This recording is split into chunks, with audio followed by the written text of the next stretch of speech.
Now let's dive deep into this big LGBTQ story for today. I'm Faye What, and let's queer up trans rights. Pentagon confirms it will kick out trans members by Trans Day of Visibility, March 31st. In a move that further intensifies the Trump administration's efforts to purge transgender individuals from the military, the U.S. Department of the Navy has issued new procedures for removing transgender service members. This directive, filed in federal court on Thursday, orders involuntary separations of personnel with a history of gender dysphoria after March 28th. It follows the administration's previous orders reversing policies that allowed transgender individuals to serve openly. Critics, including Shannon Minter from the National Center for Lesbian Rights, argue the waiver process is designed to be nearly impossible, effectively forcing out transgender troops. Minter described the situation as extortion, noting the policy leaves service members with life-altering decisions. Legal challenges to the ban are ongoing, with the U.S. District Judge Anna C. Reyes questioning the lack of evidence supporting the administration's claims and the feasibility of the waiver process. Reyes is expected to rule on a preliminary injunction by March 19th, which could block the implementation of the policy. As the military moves to enforce these new restrictions, critics warn that the policy will harm military readiness by removing experienced personnel. LGBTQ activists note that the new orders will be carried out in virtual sync of the Trans Day of Visibility recognition of the importance of the trans community in America.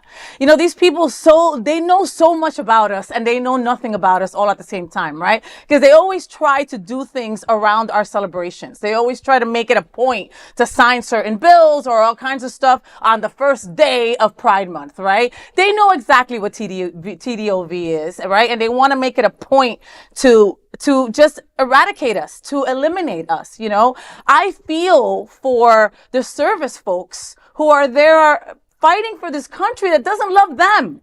You know what I mean? Like, I can't understand that, you know, and if you speak to anybody who is in the military, most are so proud to be service people. Yeah. You know, to represent this country, to fight for this country, even though things like this are happening, you know, it's no coincidence that they want to do this by TDOV. It really isn't, you know, but this brings me back to us talking about this happening a couple of weeks ago. And, there being a mention about that they don't even know how many transgender folks are actually actively working in the military. So how are you going to get them out if you don't even know where they're at? I know. Where's the screening process for something like that? You know what I mean? But it's kind of like, you know, you have to think, you know, some people have to, you know, possibly make a choice. It's like, you know, do I identify as transgender now, or do I identify as one of the other two sexes now that I'm required to check off on the box, you know? So it's disheartening, you know, just to see that, especially from qualified people that are serving in our military, that are protecting us from our country and stuff. And you're worried about, you know, what's in their pants or not, you know, It's ridiculous. Yeah. It's important, though, that the entire LGBTQ community talks about this and other issues, because it will have the tendency to say, oh, that's trans, I'm not trans, so it's not really affecting me. But the current administration has already gutted leadership of the 4 branches of military service, 5, 6, if you want to count Space Command. But now they're effectively removing more qualified soldiers as well. Yeah. Should this country come under attack, we are weakening ourselves by leaps, by continuing to push this kind of nonsense. So it's important that Happening Out continues to talk about these shows and these things and keeping people's focus on important issues. Yeah. It's still, I mean, it brings me to almost tears, just, you know, having to make those choices, like Edward said, right? You know, if you're in the military, you and your family have health care, you and your family maybe have a place to live, you and your, you know, all these things, it would literally change your whole world. Right, you'll lose those things. You will lose those things. Aside from also losing yourself. Right.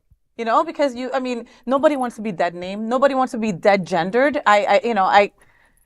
We will continue to follow this story, but I mean, honestly, it breaks my heart. That is the big LGBTQ story for today, and there is no other queer nonprofit media platform like this in the entire world. Support our LGBTQ stories by subscribing and sharing Queer News Tonight.